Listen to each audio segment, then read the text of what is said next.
I've been watching a lot of podcasts recently. I've been diving. I mean, if you walk around my house at any given time, it's just me listening to people talking about Aaron Rodgers and the Pittsburgh Steelers.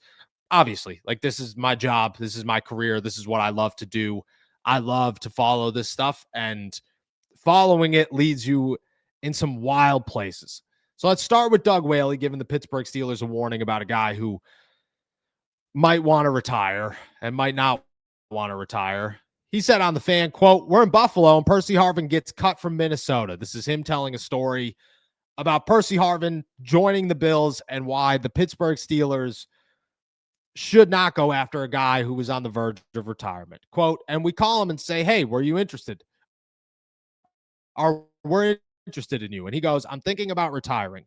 And then at the time, Anthony Lynn was our running backs coach, and I think our offensive coordinator. And he says, 'I'd love to have him, but once you hear athletes start talking about retirement, they're already retired. So we end up signing him anyway.'"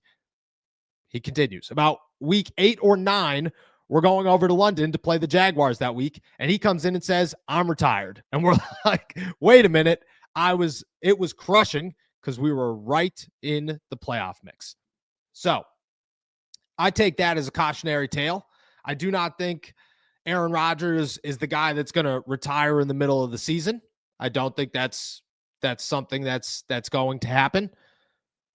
What I do look at it as is the Steelers are probably starting to consider all of their options. The longer that this becomes more retirement versus Steelers instead of Vikings versus Steelers.